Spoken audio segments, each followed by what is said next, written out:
Well, surfnvs.com, new Taylor Knox Wolverine twin fins are available.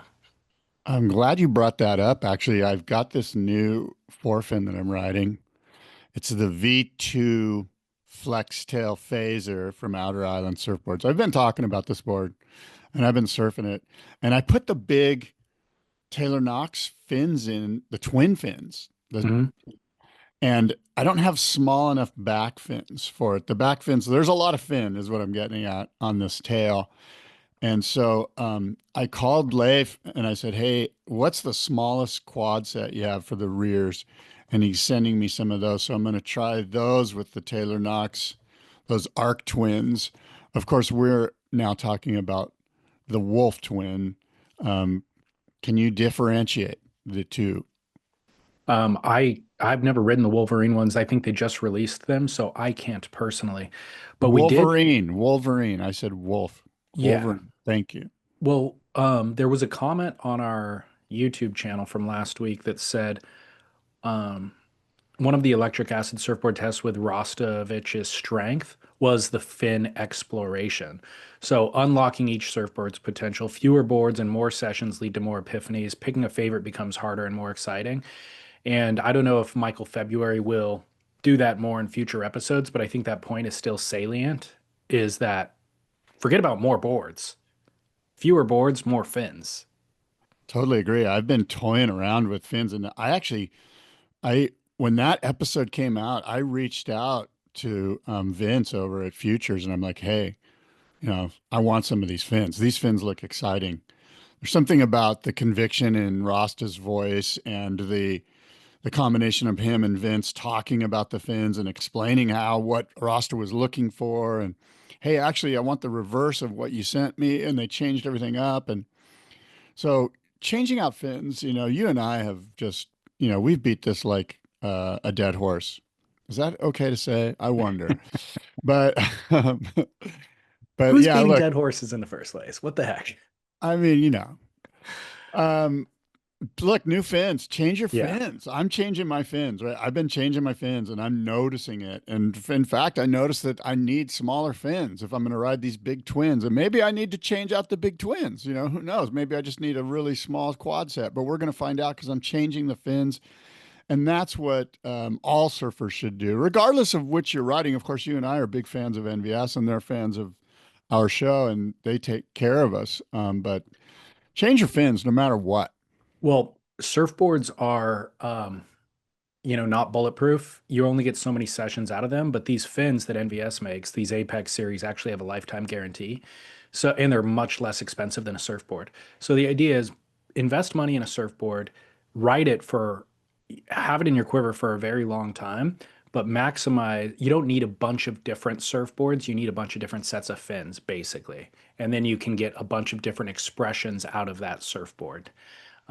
So surfnvs.com is where you go. Follow him on Instagram. I think it's Naked Viking on Instagram. And yeah, no discount code or anything like that, but lifetime guarantee on the Apex series. And when you're looking at buying surfboards, Real Water Sports would be an option. They just introduced season 3 of their Under the Glass surfboard exploration series. They have team rider Brett Barley testing out different boards for each episode. Episode 1 of season 3 is the Puddle Jumper, which is made by Lost, and it's basically a groveler. And so they do like a 15-minute exploration, him discussing it with Trip and showing him surf it in a variety of conditions. All right, Real Water Sports. Check out that new series, and you know what? Go back and watch some of the older series as well. They've got so much great content on their YouTube channel, and it's going to help you kind of weave through the different options that are out there in the marketplace, and it's a great resource. Yeah, certainly if you're in the market for buying a board, they're a great resource, but just for entertainment value too. I find them to be valuable. So, realwatersports.com. As we see some movement at the takeoff zone, it's Kelly Slater grabbing rail. Yeah, a guy. Yeah, a guy. David, it's a Spit. It's the show where David Lee Scales and Scott Bass talk surf, and it is November 5th, David, and the water is 68 degrees here in Southern California. It's really nice, man. And the waves have been super good, super fun. Nice. Yeah. Well, we do talk all things surf, but I feel like today we're going to talk all things surfboards. All of my topics are directly related to surfboards. Oh, okay. Fascinating. Well, let me start off by trying to stump you with a who said that. And this is the segment of the show where I give David a quote from a famous surfer, and David tries to guess which surfer that is. So, David, here we go. Who said that? I'm The ready. native boys laughed at me when I made my first efforts. Now they hail me as the reviver of the lost art. Who said that, David? Was it A, George Freeth, B, Tom Blake, or C, George Downing? Only three options this week. Makes it slightly easier for me. So the could be any of them based on the details of that quote, but there's also embedded in that a little bit of ego. There's bravado, which Yeah. makes me want to throw out George Downing, who I think of being humble. I would have guessed Downing, but I think of him as being more humble. I'm going to go George Freeth. David, you're correct. It is George Freeth, and I'll give you a little bit of insight about him. Colonizing surfer from Honolulu, Hawaii, referred to in his time as the first expert Caucasian surfer, and long regarded as the original American surfer after his 1907 wave riding demonstrations in Southern California. Although it was later proven that mainland waves had in fact been ridden as far back as 1885, it was Freeth, with the help of fellow Hawaiian surfer Duke Kahanamoko, who established the sport in the continental United States. Now, interestingly, David Freeth was born in Honolulu to an Irish sea captain father and half Polynesian mother, and he was one quarter Hawaiian. But Freeth was blue eyed and relatively fair skinned and regarded as haole or white. He began surfing at age 19, just after a decades long period of repressive Calvinist missionary influence in Hawaii that had greatly reduced the number of surfers there. And George Freeth's role in developing the sport began early, as he was one of the first of the new generation to consistently ride standing rather than prone. George Freeth, an interesting guy, and a guy I'm sort of digging into a little bit more as of late. Why are you digging in? I met with a collector friend of mine, and he sort of reintroduced Freeth and his importance. It was something that I knew, but it was just kind of fun to hear it from a different point of view and a different angle. We got to talking, actually. I'll ask you this.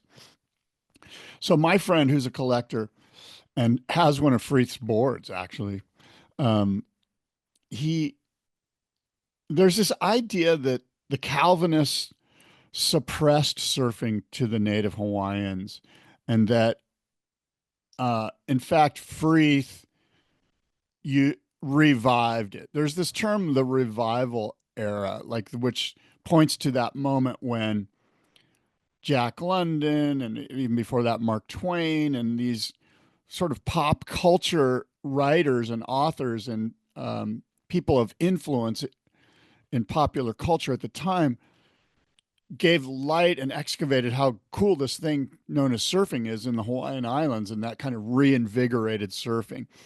And my friend argues on some level that the word revivalist is not a good word because it suggests that it actually disappeared. And um, It he is almost gives too much weight to the Calvinist efforts. exactly Yeah. he's saying, look, we're all surfers. We know there's absolutely no way the Hawaiian surfers um, didn't just go surfing and just basically flip off the white regressionist Calvinists. And that's my sense too, because we're all surfers. We all know. I mean, I almost got arrested surfing during COVID. Surfers will do anything to go surfing. And if it's absolutely in your genetic code, as it is with Hawaiian surfers and Polynesians in general, you're going surfing. And I don't care what some old white dude tells me to do. And so the idea that then white people, i.e., Twain, Jack London, revitalized it they certainly did great work. I think Jack London was a fascinating character, and of course Mark Twain's Mark Twain. But yeah, just that term revivalist, the revivalist era sort of turned to my friend, like we were trying to come up with a better phrase for it actually. Like, Yeah.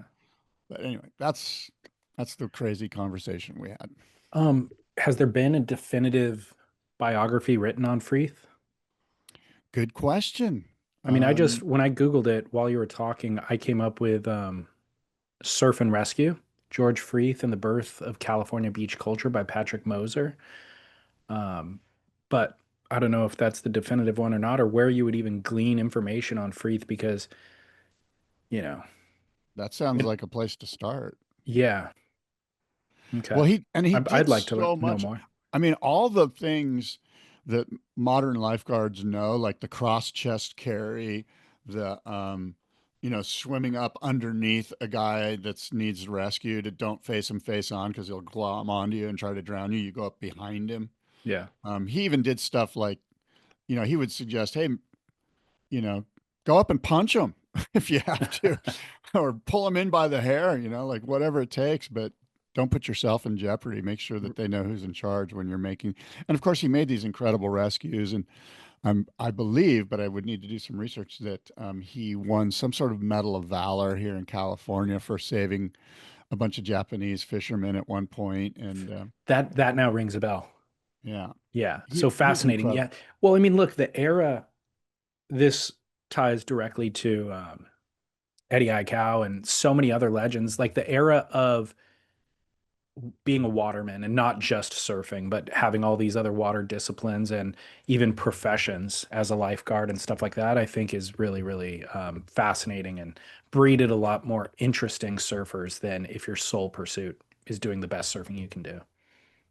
Yeah, I love that. I would also say it's kind of cool that Freeth was Hawaiian. Like I love that the guy that brought surfing. Well, we know that the Hawaiian Princess went to Santa Cruz before this, but the guy that basically made surfing kind of like a thing in California because he was at a certain point living here and promoting it. Like Henry Huntington had him, do surfing demonstrations, and he basically went up and down the coast and like found Malibu and Crazy. Freeth was like crucial to you and I surfing today. And yeah, would it have been popularized by somebody else perhaps, but it didn't. It was George Freeth, and he's Hawaiian. So I love the fact that it wasn't like Tom Blake or some Hawaiian guy or some white guy from Wisconsin that like, Yeah. that it kind of came from a Hawaiian, I think is super important.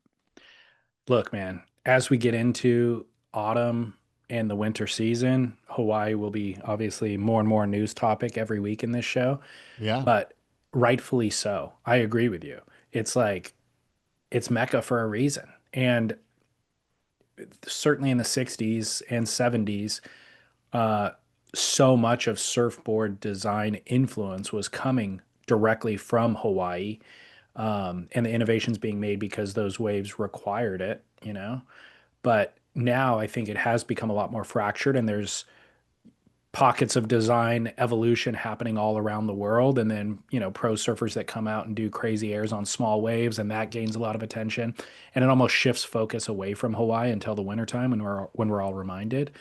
But Hawaii is king. Yeah, and I mean, I don't think there's anything more glorious than a beautiful 3 foot day, at Queens or Canoes or wherever you're surfing on the, there in Waikiki. It's just beautiful. It's just gorgeous, and Yeah. yeah, Well, that kind of is a great segue. We've been reminded from our boy Liam McNamara that the Wave of the Winter has been revitalized. And so that contest, we've seen different iterations of it over the years, but he's kind of corralled a group of people to organize with judges and everything. And we're kicking that off December 1st. We're going to be tracking it here. Wave of the Winter, big. Do you remember what the prize amount was? Was it 50,000 bucks that they're doing? I'm looking right now, actually. Um, Basically, grand prize goes to one winner of the best wave of the year. There are judges. We'll be tracking it on the internet, and It is what it says it's going to be. It's the wave of the winter. All internet submissions, and we'll be ranking them. And then at the end of the season, one person gets a grand prize. So it's great to see that back and in action. Yeah, I know it is. It gives us sort of, there's always something that goes down that's outside the realm of a contest jersey on the North Shore that's just mind blowing, and in the way of the winter, that's sort of the place to kind of bring that certain ride to light and to celebrate it. And so, good on Liam for picking up the cause here, and it's just there's something I don't know what the word is, but it's refreshing, I guess, to have an event like this in the hands of a local guy like Liam, much like, although Rip Curl's doing the Eddie, there's definitely iCow family influence in the Eddie, more so probably than there has ever been. So it's just good to have salt, so to speak, in the event, to have somebody that's on the grounds, that's lived the walk, lives the life, so it's in a good place. Well, the other thing is we all, the trappings of a contest create a lot of, or it strips away some of just the natural drama that takes place. And this allows us to have a quote contest without adding anything on top of just what's happening in the ocean.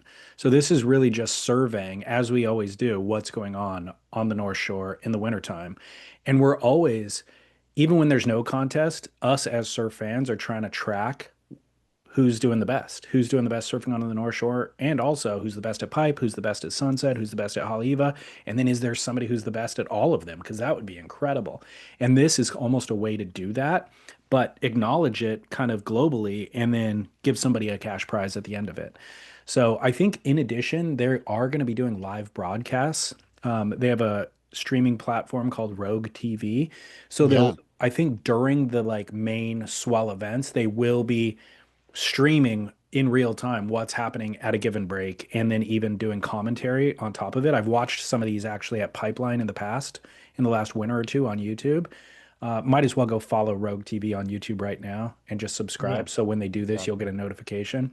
But so, they'll be doing it there. But then, of course, submissions, users can submit their own clips on Instagram and just hashtag wave of the winter. They have an Instagram account as well you could follow, and then they'll repost on there. But again, just one way to kind of organize everything, um, and then be able to track it as the fan in real time. Yeah, and look, your brand, your company can be involved. Now get in now on the ground floor here and be a part of the entire North Shore winter. You know what I was thinking, and I don't know if Liam's doing this or not. Based on what he sent me, I couldn't find it, but um, here's a thought. It seems like Wave of the Winter always kind of comes down to pipe. You know what I mean? And Hmm. maybe it should. But here's a thought. Why not have a Wave of the Winter at Sunset Beach and a Wave of the Winter at Pipe? And maybe there's a Wave of the Winter at Waimea. The Triple Crown wave of the winter. You know what I mean? Because it's got like guys that are dedicated to Waimea are just, that's kind of their scene, Yeah. and maybe there's a Wave of the Winter at some of those other outer reefs, the one up there by V-Land. And, you It's know, I don't I don't know. know. That's just a thought. I know it's a lot to take in. There's a lot going on for guys that are organizing this thing, but I just think that there's local guys that are, we all know that all they do is surf sunset, and there's guys that all they do is surf pipe, and there's guys that all they do is surf wherever, there's different premier I breaks. I can see what you're saying, but it's okay if pipe wins every year, as far as I'm concerned. If the best wave, it's hard to compare the best wave at sunset on a given Right. week to the Which is why best you wave at need to pipe. divide them, which is why you need to separate them. But if we do look at them and try to compare an apple to orange, and we all agree we like oranges better than apples, I think that's okay too. Right? Uh, I mean, I just feel like, you know, there's guys, like I said, there's guys that it would be fun if they got a little bit of glory for the, Yeah, I with this agree. event or without this event, they're going to be at sunset or they're going to be at their spot. Here, let me play devil's advocate against your idea for a second. The Yeah. reason why that is a challenge, or why Yeah. that might be problematic, is you then have to deem a winner at sunset. And so if there isn't a wave that, let's say, is better than any wave that we've ever seen surf before at sunset, you're giving away the prize to just what was the best one No, surfed no, this no. year. There's different prizes. Like there's a prize for sunset, I and get there's it. a okay. So But you're saying we're going to give away a prize at sunset this year no matter what. no, I didn't say no matter what. We don't have to. Okay. Because Just that would be the if thing. something amazing comes out of sunset, it's going to be hard for it to compete against with a second reefer Yeah. at pipe. You Right. know. But if you do dictate or mandate from the beginning, we're giving away three wave of the winners at these three spots. No, And you one would. one You don't have spot to do it. doesn't like turn on this year, Yeah, I hear then you. you're I just agree. giving away an award to something that was like not that impressive. No, you don't have to do that. Okay. It's got to be like it's going to be one of those things where you're like, oh my God, that was Yeah. insane, and that deserves to be given some. Gotcha. Yeah. Well, I told you all my topics are directly related to the surfboard design this week. And while we're on the North Shore, I'll tell you, I Mhm. just watched the Dick Brewer biopic. It's called The Yes. Shape of Things. Yes. Have you I've seen watched it? it. Yeah, Oh, you I have? watched it. Okay, Yeah. cool. Yeah. Um, what'd you think? Did you like? Yeah, I mean, as I recall, it was good. I watched it on a plane, I believe, and yeah, it was it was very interesting. A lot of stuff, of course, I already knew. I don't know. What were your thoughts? I liked it a lot.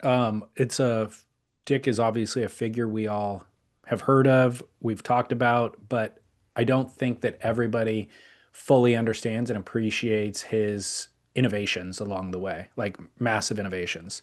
And so what I liked about the documentary and the way it was made was that it really focused on those things, like the design innovations first. There's almost three. Exactly. Here's a flashpoint. And Hmm. now let's talk to everybody who rode those boards or shaped at that time and talk about what that innovation did for all of surfing. And it kind of opens up into that. And then that led us to this next innovation.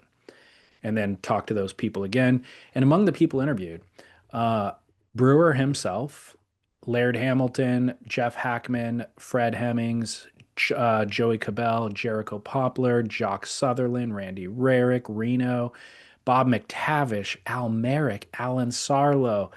I mean, it's just incredible, like Yeah. unbelievable.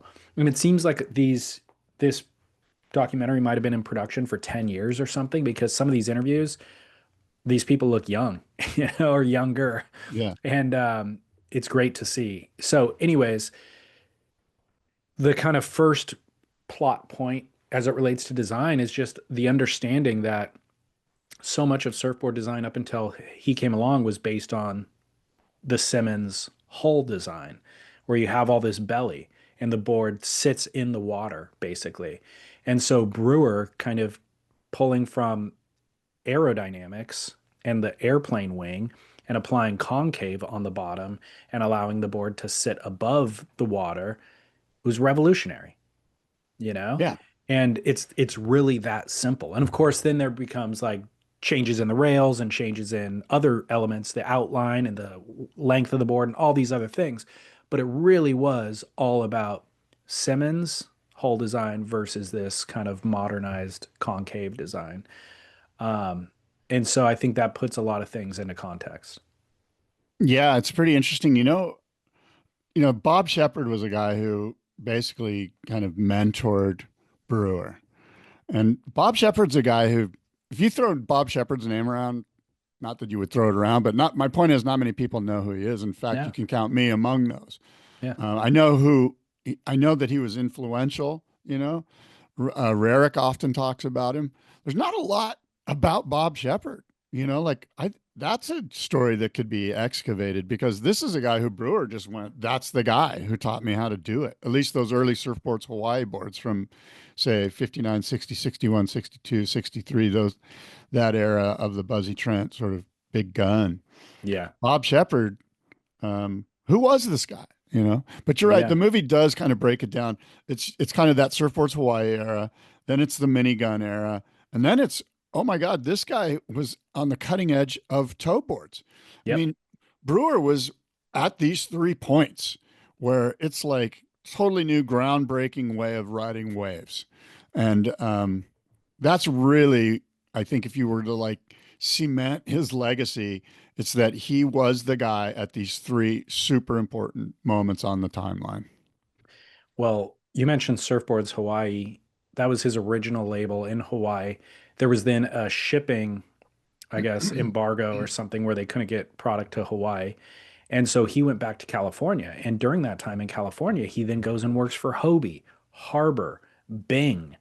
So it's like it's kind of the perfect confluence of things where he's not just a lot of shapers, they operate on their own terms in their own isolation, chasing their own designs. But I think then coming to California and being forced to be exposed to these different designs, which of course, him when he was working at Bing is when he introduced that pipe liner model. 1967 was the year, which then became revolutionary. Well, Um, I think it was the other way around, unless I misunderstood what you said. But I think when he came to California, it wasn't that he was taking in what they were doing in California. The Californians are going, holy mackerel, what's Brewer doing? yeah, I think that was probably equally or yeah, more maybe Because more they accurate. brought him over to, they were like, dude, show us what you're doing. Like, you're the Yeah. guy, like build some boards for us. It wasn't like he was, gleaning massive amounts of insight from some production shaper at Noel's place or whatever. Well, the other thing is, I mean, I had heard, I didn't really, I guess, fully understand the details of this, but they go into uh, he had a really devastating car crash on Maui, uh, during which his son actually died. His son was in a car seat, really young, must have been a toddler. And Brewer was also severely injured. His daughter was severely injured, but the son dying really disrupted everything. Disrupted the business. He moved to, his marriage, his move to Kauai, got, basically went into, I don't know, hiding or just kind of get out of the limelight. And then the big wave or the toe evolution thing that you were talking about kind of brought him back into the limelight because of those guys that he was working with and how influential that was. But it made me think like it's so hard to stay on top. It's so hard to be in the limelight for any extended period of time. The amount of attention, the amount of just, I mean, can you continually innovate year over year over year, or do you want to? The amount of attention that comes, you rarely see anybody do it. I mean, it's kind of makes Kelly Slater's career even more impressive that he's been able to stay at the top of the game for so long or even had a desire to, because it's just not sustainable, it feels. Yeah, it's interesting. Like, that's a great sort of lead in the idea of Kelly Slater, because each time Kelly Slater sort of came back, he's competitive and he wants to compete, but there was always something that pushed him to Mm, his greatness, whether it was Andy or whatever the case may be. And I think that's the case with Brewer, right? Like, he's like a new design concept would re reinvigorate or spark his need to get involved again, much like that, the toe inboard. And so you know, I don't know much about the car accident other than what the movie told us about, but you're right in stating that, look, it was traumatic and it affected him in ways that we don't even know. Internally, it might have drove him to some dark places that led to some bad choices, that I think everybody knows about. And then he swam out of that. He got out of the rip of destruction. And so, kudos to him for sure. absolutely. Yeah. And I think that you nailed it is having a design thing that piqued his interest is really what pulled him back into reality, sanity, all that kind of stuff. So, um, really fascinating story. I just looked it up, by the way. It's available to stream on Amazon Prime through the Surf Network. You could rent it for $2.99 in high def, so that's pretty incredible. It's called The Shape of Things, the Dick Brewer story. It just got released this year. So please go check that out. I think it's kind of must required viewing as part of the curriculum if you are learning about surfing. Yeah. Oh, there's no doubt. You got to watch this movie. This is sort of the seminal piece on Brewer's life, and it touches on, you know, all the things we've talked about here just now, how important Dick Brewer is to everybody, like, and he was very giving, like um, I think if he saw the spark in you, he was like, hey, let me help you, let me show you how to do it, and Mark Richards is the first one that comes to mind, but I mean, his, sort of shaping tree chain, the Yeah. roots from which he, um, spread his knowledge to others. It's pretty amazing. And I mean, you could go on a list right now and then you'd leave somebody out and we'd get an angry email from somebody that got left out. But it's wide, Well, the documentary is made, directed by Bob Campy, written by Jim Kempton, and produced, or at least co-produced, by Alan Sarlo, just for the record. Well, that's why Bob Shepard's so interesting because when you think about Brewer and all the people that he helped, and basically kind of taught or mentored or, inspired how to shape surfboards. And then there's just this one guy over here, Bob Shepard, who Brewer points to and goes, Bob was my guy. It kind of, that's my point about Bob. Like, Bob was really the grandfather of all these guys. Mm-hmm. The the other interview subjects include some of their children, some of these people's children. So Brewer's daughter chiming in on this. And so like with the car crash, she said, I don't know a lot about it. And I didn't know much about it either, but she's the one speaking on it. So we're getting kind of direct information. And Buzzy Trent's daughter was another one that was interviewed, which I really found to Hmm. be interesting. So yeah, Yeah, she's great. Anna, she's yeah. wonderful. She'd be a good Surf Splendor podcast, That perhaps. that's kind of what I was thinking too. I was kind of surprised at how into it she was. Yeah, I've spoken with her numerous times. She's a great, communicator. She'd probably be very interesting. Mm. Um, you know, Well, the other surfboard design conversation is, did you see Torren Martyn's most recent video? no. I feel like Torren, I haven't seen him on film in a while. I know he had a kid, and so maybe he's kind of been not focusing on making surf films so much in the last couple of years. But Neat Essentials produced this piece. It's called Rediscovering an Old Friend. And it's about a surfboard that, I mean, he might even say the surfboard that really put him on the map. Obviously, he was riding high performance boards early in his career and doing contests and stuff like that. And then through connecting with Simon Jones, started riding um, It's like a alternative. little 5'8" twin fin, isn't it? Like a little No, fish. it's No. like an 8 foot, 8 foot Oh. board, like Oh, okay. the OG twin fin quote mid length that Hmm. changed everything. So he got on that board and made a video that obviously blew up his profile. And then through that board and through that relationship with Simon Jones, started making a bunch of different versions and then made a sequence of films. And we've all, you know, been Yeah. influenced by that and certainly loved his surfing through it. But it's this original OG 80 Massive was the board model that it ended up becoming from Simon Jones.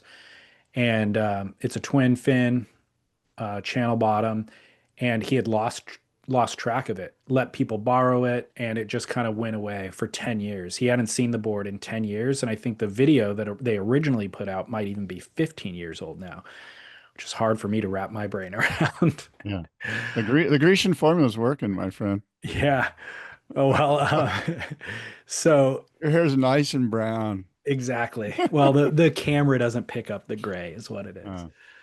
Uh, Um, so the concept for this short film, I think it's 12 minutes long, is him getting that board again. And so they film it. They're like, let's surf this thing, let's pull it out of the bag, pulls out the yellowed board, takes it out in really good waves, communicates about the board at the time, like how influential it was, and then also how they've iterated on that design to kind of get to where they're at now. And this board was the starting point, but now here's what we're doing. And also has conversations with Simon Jones about the board. And then the second half of the film takes out the new version, where they're at now with that design, and rides that board. But man, phenomenal to see Torren again. Like yeah. his style of surfing, it's just so great to watch. Yeah. Yeah. He's got a great aesthetic, right? He's super smooth. He seems to be dancing. There's definitely a dance going down. It's not for points, it's for pleasure. And, It's it just speaks, effortless. yeah, effortless. You see him get behind a section or something, and obviously he's riding more volume, and you'll just the way he'll lean into a crouch and just project around it. And I get in the moment in my own head where I'm like, I don't want to waste a section. Like there's a section, I better hit it, and I'm constantly, you know, not doing it as well as I think I should be able to do it. And then kicking out of the wave, just thinking of four opportunities that I didn't go all the way. And you watch him surfing, there's sections that he's just leaving alone because he's just following the trajectory of the board and the trim line, and there's sections he's not even looking at. He's like, who cares? I'm just cruising. You're like, oh, yeah, that's graceful and elegant. And that's the way I should be trying to surf. Well, that's interesting because I think I guess it's a trap, but what is it about us? What is it about you that makes you feel like you don't want to quote unquote waste a section? I'll tell you. Excavate that. No, I will. I think about it all the time. It's other people in the water. Yeah, you don't It's want to look bad. I see somebody else rip some like a turn and I'm like, oh, sick. Okay. That's the standard. That's the level of standard right now. Okay. I want to do that. But if nobody else is in the water, I'm just Right. cruising, Okay, so what is it about having to impress those others? Yeah. Right? Ego. Right. Yeah. Exactly. Right. And so Torrance seems to surf with, and maybe that's the a definition of grace is to do something without ego involved. Yeah. I agree. Hmm. Yeah. It's not an epiphany to me. I mean, I've been self aware of this enough for a long time, but it's embedded in me so much that I have to remind myself constantly. The ego is embedded so much that I have to remind myself constantly to, Well, that's what I'm doing right now. I yeah, agree. This is not an epiphany for me either. yeah, But the power of the id is so strong that if we don't constantly think about it and talk about it, or it's actually interesting because the more you talk about it, the worse it could be. A Taoist true. might suggest. Yeah. To be clear, it's the ego, not the id. The power of the Oh, ego is so strong. oh, sorry. The What's id's the id? Help me out with the id. pleasure seeking. Uh, The id is the no wonder I hedonistic. got them confused. They seem to kind of be the same. Well, ego, obviously we know what it is because we're talking about it right now. It is just like I'm going to chase every pleasure regardless of It's consequence. Freudian. It's pretty It is. Freudian. Yeah, that is a Freudian thing. Yeah. Um, so anyways, so the two thoughts on this video, Yes. rediscovering an old friend. So like finding an old board, look, your quiver, there's probably 90% of your quiver hasn't been ridden in a decade. So you have Yeah. got lots of old friends to discover if you really wanted to. But I Yeah. do love that because that happens. Even the stack of boards behind me right here. It's kind of Yeah. like I haven't ridden those in or a number of those in a long. I ride It, two of it those it basically. would be really fun to maybe for the viewers for me to be able to take my phone into my shed and just kind of show them what's in there. I've And thought about this as a YouTube series.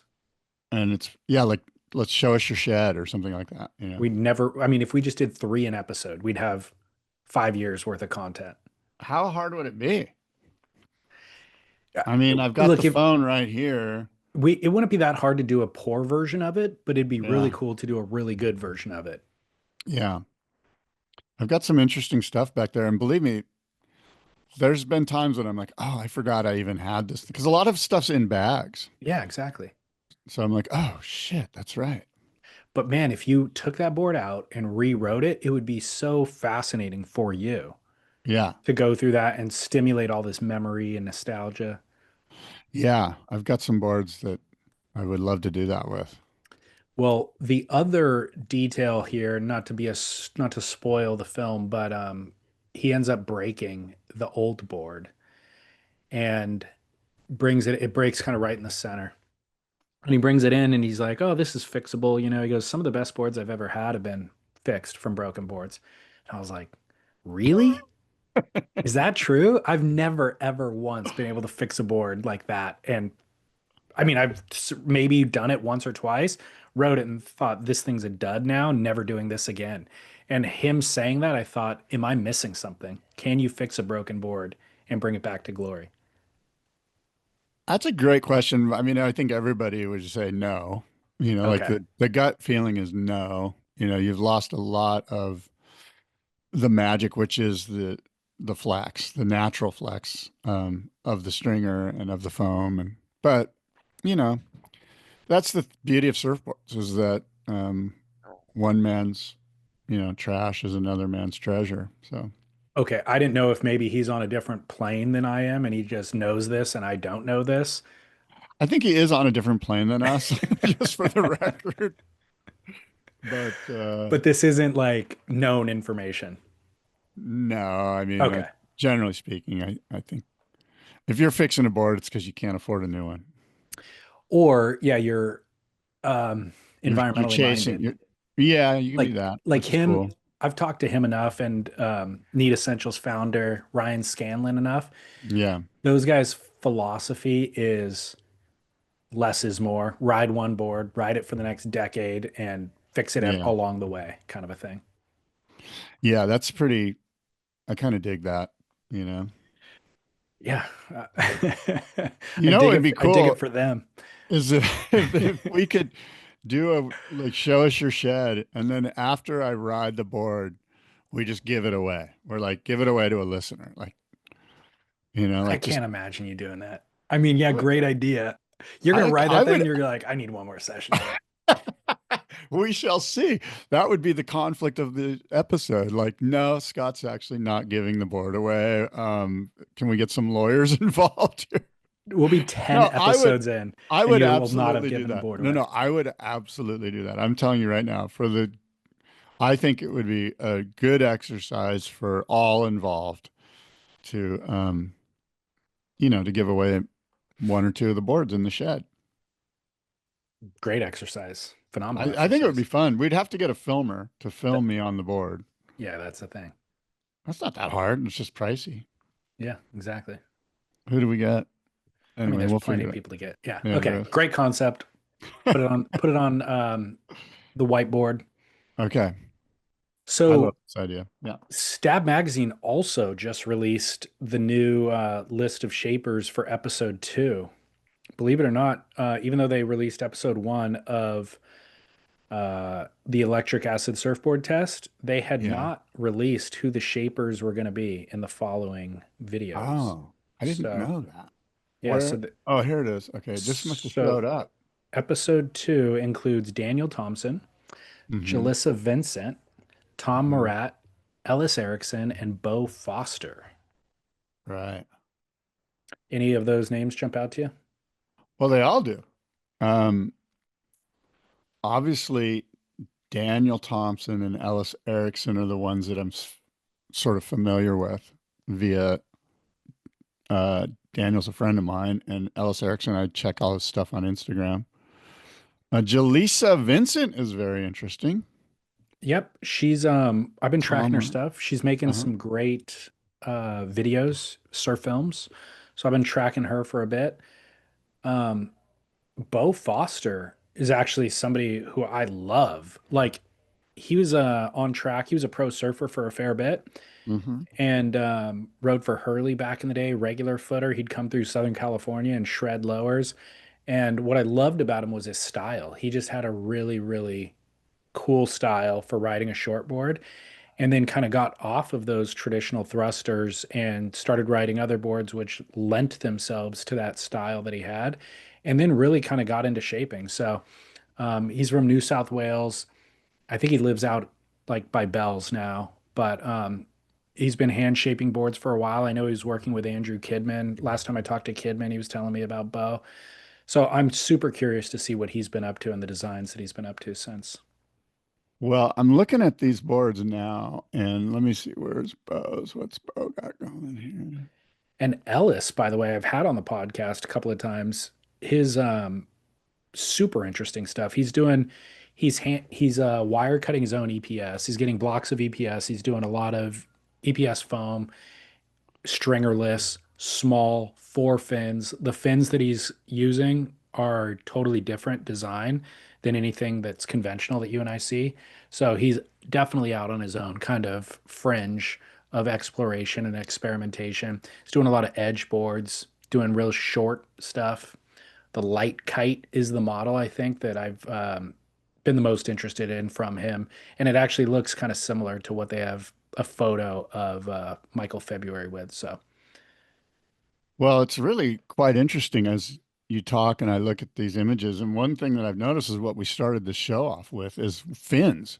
yep, There are some crazy cool fin designs, and it sort of comes full circle and ties this whole episode up because it's going to be fun. Do we know when they're going to release episode 2? I'm sure they announced that, but I don't know. I just because I looked yesterday as I was preparing for this, I was like, oh, anyway, the boards look cool, different, exciting, and the one action shot of him, he's absolutely ripping. I think it's on one of Bo Foster's. Let me see here. Hmm. Well, it is kind of No, weird. Tom Murat. Isn't Tom Murat a guitar player for Rage Against the Machine? It sounds right. I think it's a slightly different name. Tom Morello. There you go. There you go. Yeah.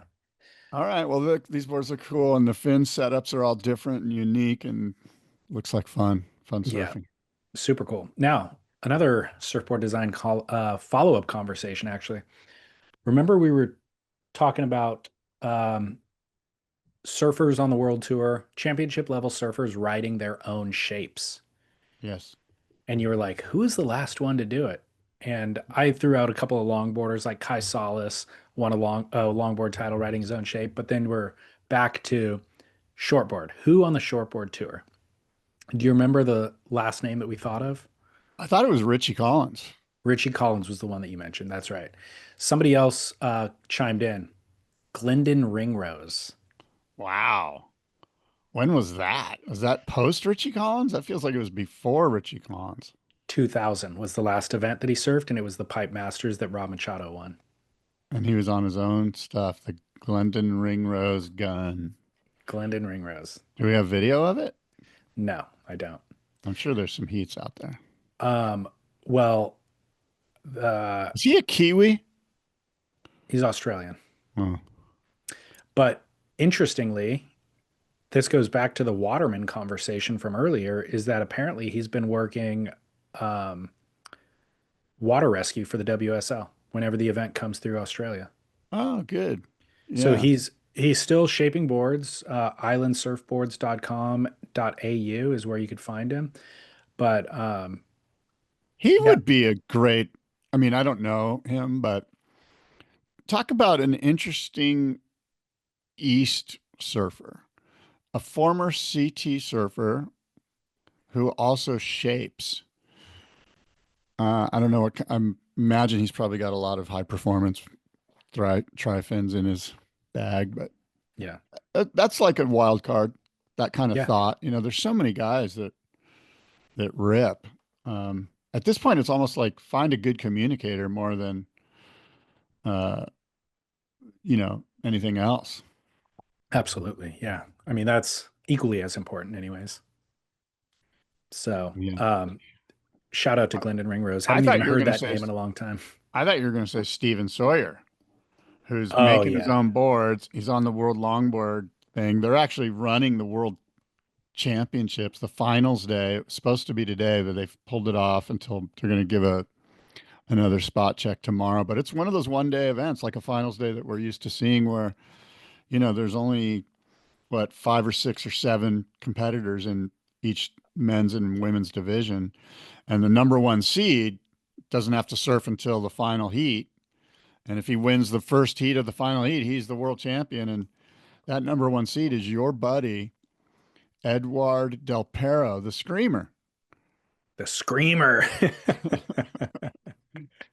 Rightfully, he deserves that title. He can win by just surfing, just winning the very first heat of his day there. And they're having that at Zunzal in El Salvador. Yeah. I'm looking Avalon at, Gall is the number one seed for the women. okay, Avalon got it. Gall. Got Yeah. it. Got it. Okay, cool. Yeah. But Steven Uh, Sawyer's a guy who shapes his own boards. right, and he could win this thing. He could. He's in it. He's in it to win it. We'll see what happens. Okay, are you going to be watching? No, but it makes me, I wanted to bring this up. Like, are we losing our interest in competitive longboarding? Did we ever have an interest in competitive longboarding? I kind of was semi interested in it when it was all those really, red hot traditionalists at First Point. Like there was some pretty incredible surfing going down. Harrison Roach comes to mind. Yeah, Um, so I don't know. I'm just, like, are we not engaged, or is I'm there not just too engaged. much? Is there just I too much to watch these days? So, like, competitive longboarding. no, it's What is it? Is it that they put a leash on that rubs you the wrong way? That kind of rubs me the wrong way. I don't that's the think they least should of wear it. leashes. Yeah, that's the least of it, but it's reflective of the bigger issue, which is just longboarding shouldn't be competitive. Right. Longboarding, or it shouldn't be scored anyways. I don't mind if it's competitive out in the lineup because people are trying to one up one another, but it's impossible to score it. It's too abstract and expressive to predetermine and design a judging criteria is already regressive because Right. whatever's happening should be progressive and a free form expression. And there's no way if you're going to if you're going to convert your surfing to fit that criteria, it's undercutting the entire point of doing the effort in the first place. Right. So It's too I've much never style, man. Too much style. You I've can't judge never this. There's too much style. I've never been into it in the first place, but you're talking Yeah. about, I remember, yeah, heats with Harrison Roach that were incredible to watch. But I didn't watch those live. And No. that kind of wave versus wave competition would have taken place in a free form environment anyways. That would have been equally as interesting and dramatic. We didn't need the contest. So Mm, okay. I'm not in. That's kind of what I thought. I kind of felt like, and I wonder if if there's anybody out there that's listening that's into professional longboard competition. There are. I'm sure there are. It's just a I'm small. not into it. I'm not here to put it down. I'm just saying like it's not must watch content right now for me. It's definitely not. But while we're I on the mean, topic, I'm pulling for people. I'm sorry to interrupt, but I am pulling for. I'd like to see Taylor Jensen win. I see Rachel Tilley's name in the lineup there, and Yeah, I would love to see Rachel win again. yeah, yeah. I'm rooting, but I'm not watching. But even I talked to Rachel about this, and one of the questions was, what opportunities came as a result of your world title? And she was like, still waiting, like still waiting for those opportunities to happen. So not only are you and I not watching, it's not that impactful. The title itself is not that impactful. I hate to state the facts. But Mhm. if she or any of them devote their time and interest to just the exploration of the beauty of the act of surfing, there is opportunities available for them. So maybe they're competitive and that's why they're out there to prove it, and that's fine too, but it's not that impactful and not that influential for surfing. Let's be perfectly honest. Like, as you look at surf culture, who's winning the world title on the longboard tour doesn't necessarily send ripples through surf culture, ripples of influence. Yeah, that's a good point. Well, while we're on the topic of longboarding, good news for all of us out there listening. Yes. Joel Tudor took down corporate giants, or Hawaiian Airlines and Alaskan Airlines. They updated their surfboard policy based on his Instagram rant. Good for him. Did you Good. see this? I I may have seen part of it through some, yeah. Do you remember his Instagram rant from weeks You know ago? what? I don't follow him on Instagram. He block you? No. I'm not interested in all the negativity. I'd rather follow somebody that's positive. Well, good news. He helped you out. His negativity, there was something good that came of it, and it's going to I'm not cost, traveling with longboards, I'll tell you that. he's going to save you money in the future. Okay. Oh, it's not just longboards. Quote, our All new right. surfboard policy. So basically, Yeah. he was in Hawaii trying to get home, and Hawaiian Airlines wouldn't put his boards on the plane. Right. And he's like, even for a fee, they wouldn't put the boards on the plane. They just fully wouldn't put them on the plane. And so Yeah. he got on Instagram and did a confessional selfie video and complained about it. And anyways, they took the complaint seriously and they just released within the last 48 hours that quote, our new surfboard policy, the most generous among premium US airlines, allows guests flying on Alaska and Hawaiian aircraft to check multiple surfboards in a single bag, measuring up to 10 feet and 5 inches from nose to tail and 50 pounds. We also treat surfboards as standard checked baggage with no special item fees. That is where it helps you out, Scott, regardless of long or short. Well, cool. I mean, thanks. Thanks to Joel. Do we know that Joel's the reason for this, or are we just assuming? We know Joel's the reason. He had, it was absolutely a campaign that Good thing. attracted a lot of attention. 1,700 comments on That's that killer. Instagram Let post. the people have their surfboards. You know what I mean? Come on, I, Alaska. I completely agree with that. That's cool. I'm glad. Thank you, Joel, for doing that. Yeah, big fan. Um, quick note, Surfrider, surfrider.org. If you surf, if you are dependent on the ocean, if you appreciate the ocean recreationally, help protect it. Become a member at surfrider.org. The ocean needs more friends. You know what? Last week, the Chilean Senate approved landmark legislation that gives local municipalities the legal right to preserve their surf spots. Now, this law in Chile has to be signed by the president before it goes into effect, but it's expected to be signed. The Senate approved provisions that make local municipalities key stakeholders in this surf registry. The law will prohibit construction or events in these coastal areas that could change how the waves break. So, you know what? Surfrider, I'm not saying they were involved in this, they may or may not have been, but this is the type of thing that they champion. Absolutely. Yeah. Very cool. Yeah. Well, I have a Duke of the Week, Scott. Okay. Let's hear it. Hawaiian surfing legend, waterman, and 1962 West Coast Surfing Championships winner, Ilima Kalama? Ilima Kalama, Yes. who just passed away at the age of 82. He was obviously father of Dave Kalama, Yeah. important legendary Hawaiian family. Born and raised in Honolulu, Hawaii, Kalama began surfing the storied shores of Waikiki at a young age. In his teens, his family moved to Newport Beach, California, and at age 19, he won the aforementioned West Coast Surfing Championships held in Huntington Beach, defeating a field of hardy competitors, including Mickey Munoz, Rusty Miller, and Mike Haley. So, Ilima, You know, good guy, super sweet, good guy. I actually surfed against Ilima Kalama in the 1985 Del Mar Lifeguard longboard contest. hmm, Yeah. who won? I'm sure Ilima Kalama smoked me. Uh, there might have been age divisions actually in that, but I know he Yeah, was in the contest because there was a big. We were all excited at the lifeguard department that Ilima Kalama was in the contest, so it was pretty cool. very cool. Yeah, Super cool. Yeah, yeah, well, rip in peace, I should say. yeah. In You regards know, to the Kalama family.